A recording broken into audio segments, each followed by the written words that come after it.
Je vous dis que l'argent est parti. Vous savez qu'il y avait un dirigeant de la Banque centrale qui est parti avec des milliards de milliards, etc. Enfin, l'État est complètement failli, quoi. Comment on fait?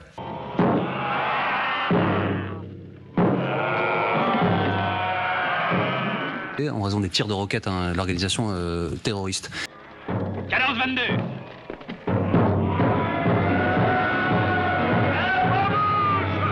Et qui avait déclaré que le Hezbollah était un mouvement terroriste. Est-ce que vous partagez ce point de vue et est-ce que vous pleurez la mort d'Hassan Nasrallah?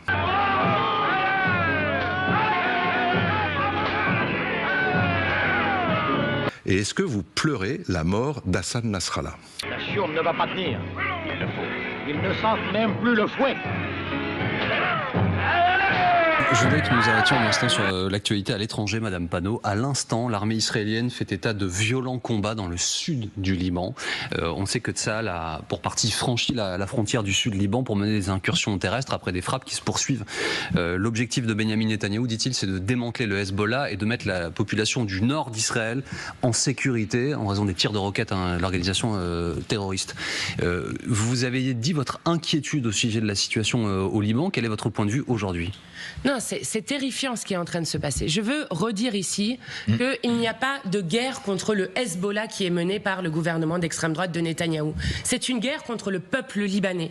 Et je veux redire à quel point il est anormal, inacceptable pour un pays allié comme l'est le Liban pour la France, que nous acceptions une seule seconde le franchissement des frontières, parce que le franchissement des frontières est une violation du droit international que personne n'accepterait d'aucun État dans le monde. Et donc, il faut absolument stopper Netanyahou, qui non seulement continue le génocide en cours à Gaza, et là a commencé une offensive qui est une invasion du Liban, et je mets les termes qu'il faut, avec une France qui est étrangement silencieuse. Il y a quand même Jean-Noël Barrot est sur place, le ministre des Affaires étrangères est sur place. Il y a 2 Français qui sont morts, notamment une femme de 87 ans, dont vous allez m'expliquer quelle était sa position dans le Hezbollah. Il y a des enfants qui sont morts la semaine dernière. On parle d'ores et déjà de la semaine dernière, juste la semaine dernière, de 600 morts, et on parle de 1 million de personnes déplacées, c'est-à-dire 1/6 de la population libanaise. C'est inacceptable. Et donc la France doit agir à la fois sur l'embargo sur les armes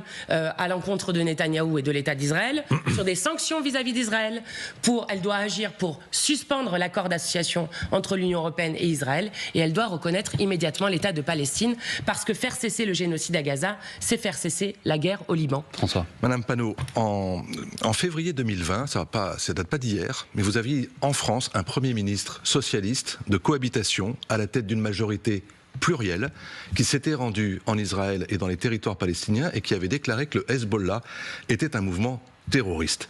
Est-ce que vous partagez ce point de vue et est-ce que vous pleurez la mort d'Hassan Nasrallah? Non, enfin, je ne pleure pas la mort de Nasrallah. Je vais vous dire, les gens du Hezbollah ne sont pas des enfants de cœur, loin de s'en faut. Mais le Hezbollah est un mouvement politique. Vous le savez, vous connaissez cette question-là. Pourquoi? Parce qu'ils ont des élus au Parlement libanais. Uniquement? C'est un mouvement uniquement politique? Alors c'est simple, la diplomatie française ne considère pas le Hezbollah comme un mouvement terroriste. Quand vous regardez au niveau européen, au niveau international, la branche armée du Hezbollah est considérée comme terroriste. Mais je vais vous dire, ce qui est en train de se passer, non seulement ce ne sont pas nos méthodes, les assassinats politiques, je suis scandalisée d'avoir vu sur autant de plateaux des gens qui s'émerveillaient des merveilles technologiques qu'avait fait Israël lorsque des beepers et des talkies ont explosé un peu partout dans la vie quotidienne des gens, avec des enfants qui ont été tués dans ces explosions de beepers. Je vais vous dire, ce ne sont pas nos méthodes. Et ce qui devrait vous inquiéter, ce n'est pas la manière dont le droit international, dont les différentes organisations qualifient le mouvement du Hezbollah. C'est de redire, tout comme ce qui se passe à Gaza n'est pas une guerre entre vous tolérez Israël que le Hezbollah est une armée et des équipements militaires qui soient supérieurs à ceux de l'armée libanaise, qui est censée défendre son propre sol? Mais vous le savez, j'ai pas compris votre question. Je comprends pas ce que vous êtes en train de me dire. Est-ce que vous tolérez le fait qu'une organisation comme le Hezbollah dispose de plus d'effectifs et de plus de moyens militaires que la propre armée du Liban? Vous pouvez appeler ça milice si vous voulez, mais moi je vais vous dire, je veux que la France, comme l'ensemble des pays, parce que ce qui est possible au Liban n'est possible que parce qu'il y a un soutien actif des États-Unis, de puissance européenne, et donc la France a pour devoir d'aider par tous les moyens l'armée régulière du Liban à défendre sa souveraineté. Elle n'existe plus. Par tous les moyens. Elle n'existe plus. Vous savez que les soldats libanais, y compris les officiers généraux, prennent des enveloppes dans des ambassades étrangères parce que l'État n'est plus... Non, attendez, non, je vous dis pas que c'est bien. Hein. Non, je vous dis pas que c'est bien. Je vous dis que l'argent est parti. Vous savez qu'il y avait un dirigeant de la Banque centrale qui est parti avec des milliards, etc. Enfin, l'État est complètement failli, quoi. Comment on fait ? Comment on fait ? D'abord, je rappelle que la France a 1600 casques bleus. Au Liban, qu'il y a accessoirement 23 000 Français qui vivent au Liban, qu'il y a 40 000 Libanais qui vivent aujourd'hui en France. Et j'ai donné des pistes. La question de l'embargo sur les armes de Netanyahou est une question centrale pour stopper Netanyahou. Merci beaucoup. Non, juste, je veux redire un dernier point.